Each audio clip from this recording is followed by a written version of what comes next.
So I'm going to talk a little bit more about sort of the risk factors in pregnancy.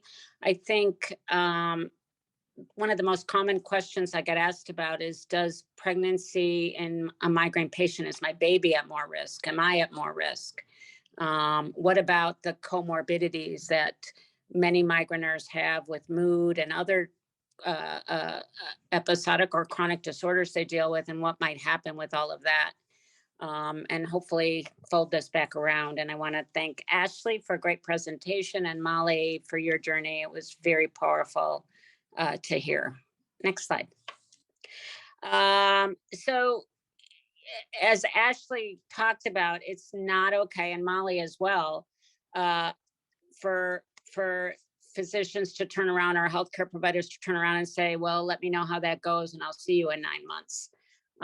It's really a form of abandonment and not okay for patients. So I always think, and I certainly include this when I'm talking to my patients, what are your plans for pregnancy? What are you thinking about? And certainly when patients bring up that they're thinking about pregnancy, having them and their significant other sit down and talk about what they're comfortable taking. Obviously, the migraineur will ultimately make some decisions, but certainly they often do it with their partners. Next slide.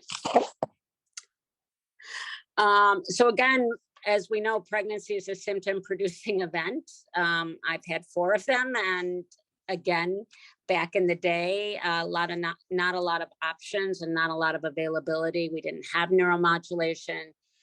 We didn't have onabotulinum toxin used medically at that time. There were a lot of issues. And I think Molly really presented something that's super interesting. There was a doctor, next slide, Dawn Marcus, who has passed away tragically. She was from the University of Pittsburgh, super bright woman who did pain and headache.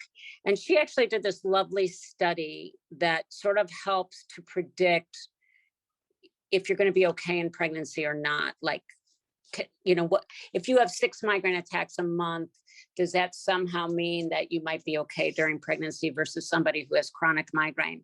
And back in the day when Dawn originally did this lovely diary study, we called it chronic daily headache. So you're aware, but not surprisingly, and having been in practice for over 30 years doing migraine, I can tell you that patients with episodic migraine tend to often do well once they're through their first trimester. And there are certain predictors of that we'll talk about a little bit more. But if we look at that yellow line up at the top, those are our patients with chronic migraine. And the reality is they may not get relief from their headaches during pregnancy. And so it's really, really important to have that plan in place. Make sure you have a good relationship between yourself, your OB-GYN, as well as your headache provider, because we all want to be on the same page and obviously follow your path, but also give you choices that will hopefully keep you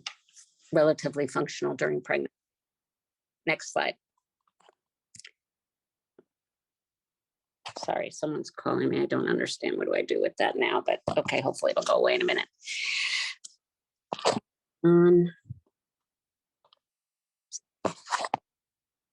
Okay, so what is the impact of migraine and pregnancy? Well, we know that there aren't a whole bunch of studies to talk about. It was a recent diary study done, and there's also some other studies done, and we know that migraineurs, particularly older migraineurs, may have a higher risk of preeclampsia and or hypertension in pregnancy. Patients with those disorders also sometimes will have higher fetal loss. It's a smaller study. It's a retrospective study, which means the data isn't quite as clean. But obviously it is there and we need to pay attention to it. Next slide. We know that about 20% of patients who have migraine will get their first migraine during pregnancy, which is quite interesting and important that we can get a scan done if something unusual seems to be going on. Again, about 50% of our patients will get better in the first trimester. Another 30% feel better by the second trimester, and by the third trimester, we get to a close to an 85% response, decreased response. But those patients who are likely to get better are those that have migraine without aura, as Ashley talked about, patients who initially got their migraines when they started menstruating and have focused menstrual migraines. So again, that first trimester, think about that the hormones are building, and then at the end of that first trimester, it's more of a steady state. And that's probably why patients struggle during that first trimester. But again, patients with menstrually related migraine, patients who have migraine start with menstruation, and patients with migraine without aura. Next slide. So why is it important to treat migraine during pregnancy? Well, we know anxiety and depression are comorbid with migraine, as well as bipolar disease and seizure disorders. So it's super important in all of these comorbidities to help patients to manage their migraines so we don't exacerbate the underlying diseases. And the good news today, I think, for migraine patients who are pregnant is there are a lot of non-pharmacologic options that we can use, as well as a lot of information on pharmacologic drugs we've used for many years in pregnancy that we know are safe today. Next slide. So again, the psychiatric comorbidities are super important to treat. We know about postpartum depression, but there can certainly be mood disorder increasing during pregnancy, and in particular in patients with chronic migraine, if they're abruptly taken off some of the medications they need to stabilize mood, that can certainly worsen things. We want to talk about hypertension and preeclampsia and other significant disorders. And many of our medications, for example, like topiramate, divalproex, verapamil, which we don't use a lot in pregnancy and we don't use a lot as prevention anymore, but there are a number of drugs we don't want to use during pregnancy, whereas there's a vast fund of knowledge on some of our antidepressants in pregnancy, as well as some of the other blood pressure medicines, in particular beta blockers, which are thought to be safe. Next slide.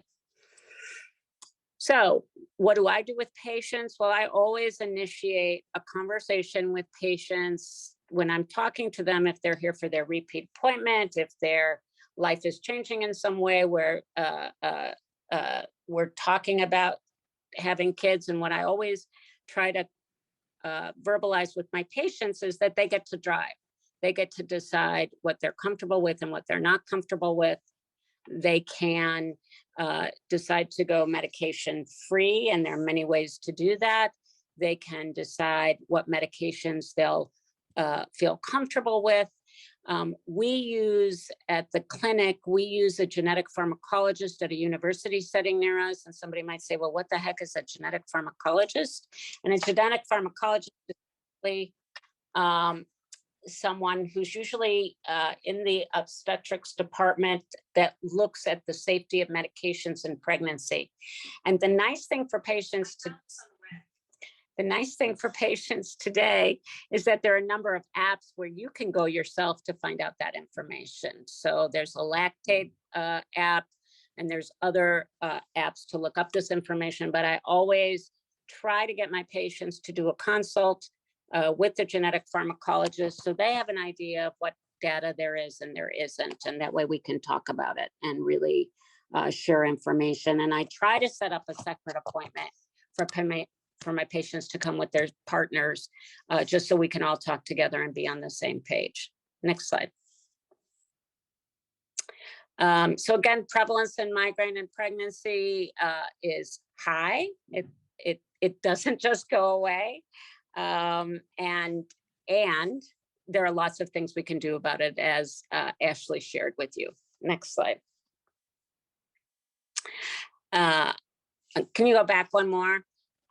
So one of the things I do want to share that I do think is really, really important is if we don't take care of migraine during pregnancy and women get desperate, which we can get desperate during really bad attacks, we're going to start using over-the-counter stuff that isn't necessarily okay to use in pregnancy. So I think it's really, really important for the clinician to show up to help patients. And that's what I got today. Thank you so much for your time.